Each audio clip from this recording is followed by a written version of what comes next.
And today we bought we bought two parrots.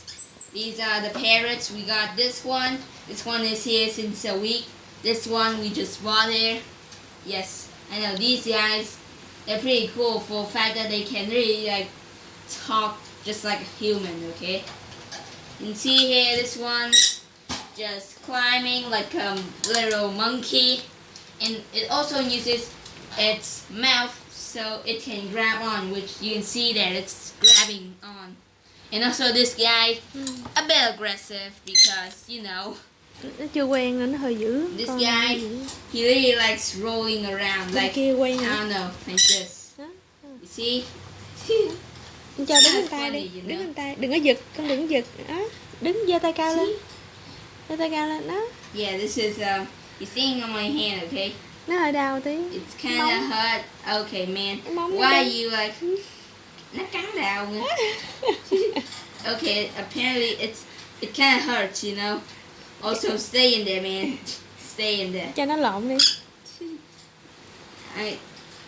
I need you to flip, like literally, and you're just not letting me. And yeah, you can see. Okay, come on, flip over, you parrot. Yes, I know. I'm saying parrots to flip, even though it's intended to do that. Chút xíu à. Cái gì? Yeah. Thật lát nó đi. Nhột. Yes, I know. I'm just trying to tickle him. Đó, leo như monkey. Yes, he's turning on monkey mode. Very smart, and I don't know. I'm just trying to pet him, like Nó ăn bắp.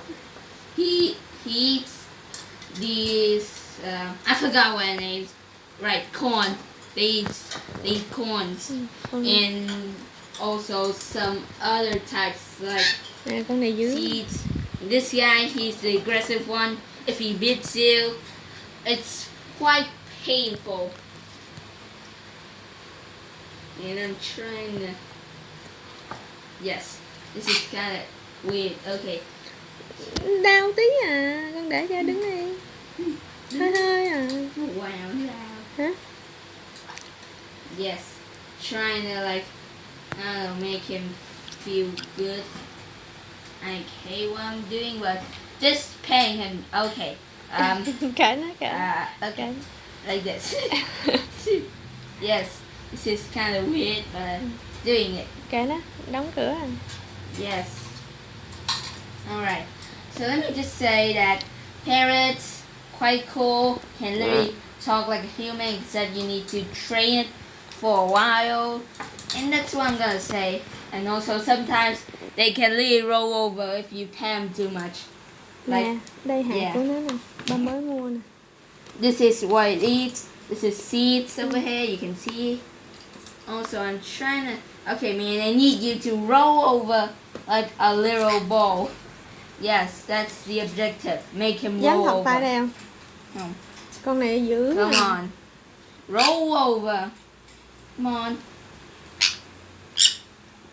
Also, I'm pretty sure they're communicating. I think. Cho nó đu tay đi. Con không làm vậy mốt nó vẫn gần gũi, nó không thích con. Ủa nhưng Okay, standing upside down like a monkey now. Mẹ thấy cái tay nó hơi bén một tí à. Bén một tí. Nè. Bước qua đây. Bước qua. Yeah. Bước qua đây, bước qua đây. Pretty sure Bước lên. these. Okay, Bước lên. there you go. Now we got the parrot outside the cage here. This is kind of cool. Vậy nó mới chơi với con chứ. Bye. Oh, it's gonna fly. He likes descending to the sky. I'm scared. Đứng con bắt thò tay đến đứng đi. Nó mới thích con, hiểu không? Đây. Bước qua đây. Climb. Okay, he's climbing into this guy's cage now. This is a bit awkwardly funny. Coi kìa, nó có cắn lộn nha con. Bây giờ nó cắn lộn. Imagine if they literally just bit each other. Coi chừng nó cắn. Okay, there you go. Yes, my man's just going for it. He's going for it. Bro, he's really walking super fast, like an F1 for some reason. Yeah, I don't really know how we're supposed to get him in. Just once we get out, it's gonna be hard to get in. And also, sometimes he flies, kind of just get a bit shocked a Bước qua bit. đây. Bước qua đây. Okay, that's gonna be the parrot review here. I hope you guys like these parrots. Con nói mấy Okay. bạn để mình huấn luyện ha, mình tập I'm cho just nó going ăn. to train them until Rồi mình they tập cho can nó tắm. actually like say, talking, and even shower.